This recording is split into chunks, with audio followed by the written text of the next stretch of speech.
تاسو له SBS پښتو سره یاست.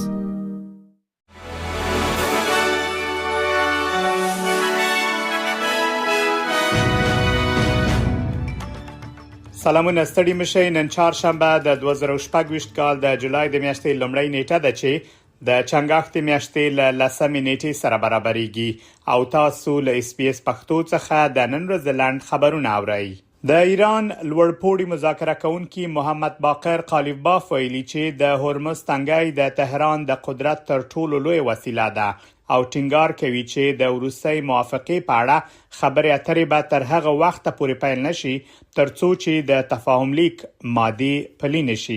ریپورتونه ښیي چې د هرمز تنګي بیا رغونه درېدلې ده او له دغه سمندري لارې ترافیک په ټیټه کچه کې پاتې دی.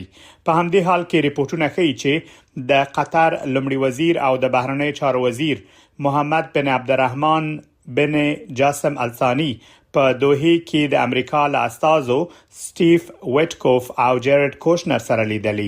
ریپورتونه ښیي چې د ایران یو تخنیکی پلاوی هم قطر ته تللی دی.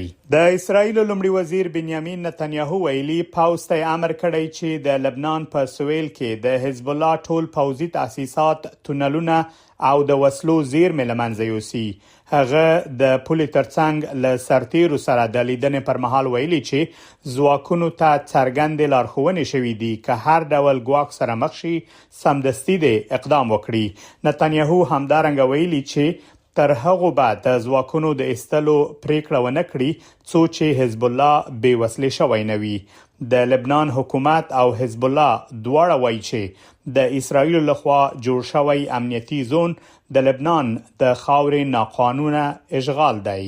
په وینزویلا کې د 2 پرلپسې زلزلو لامل د مړو شمیر لږ تر لږه 1943 کسانو ته رسیدلی او د لاګوایرا په سیمه کې شاوخوا 10,000 کسان لا هم ورک دي. د لاګوایرا په 2 ښارونو کې د زلزلو پر مهال اټکل کېږي چې نږدې 10,000 کسان موجود و چې له دې ډلې شاوخوا 10,000 تنه لا هم لا درکه دي. له زلزلو نږدې یوه اونۍ وروسته له کډوالو لاندې د ژوندۍ کسانو د موندلو هیلې مخ په کمیدو دي. په وینزویلا کې د خوړو نړیوال پروګرام مشرې سټیفني ویلي چې که څه هم د خلکو او رسنیو پام ښایي ورو ورو کم شي خو د زیانمنو خلکو اړتیاوې لا هم پر خپل ځای پاتې دي. د افغانستان د کورنۍ کرکټ د شپږیزې لیګ 11م پړاو سیالۍ په خوست ولایت کې پیل شوې دي. دا لومړی ځل دی چې دغه سیالۍ له کابل څخه بهر په بل ولایت کې ترسره کیږي. دغه سیالۍ به د روانې جولای میاشتې تر 14 نیټې دوام وکړي. په دغه سیالیو کې 15 لوبډلې امون هنګان، بند امیر خاماران، بست ساتونکي مساینک اتلان او سپینغر زمریان ګډون لري.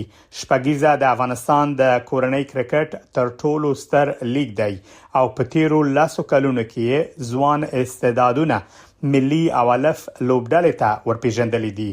د افغانستان کرکټ بورډ وايي سږ کال هم هیله شته چې د دې لیګ له لارې نوي او ځوان لوبغاړي وځلیږي او د افغانستان الف او ملي لوبډلې ته لار پیدا کړي. دا و د نن ورځې لاند خبرونه چې ما مجيب منیب تاسو ته وړاندې کړل. تر بیا ښه وخت ولرئ.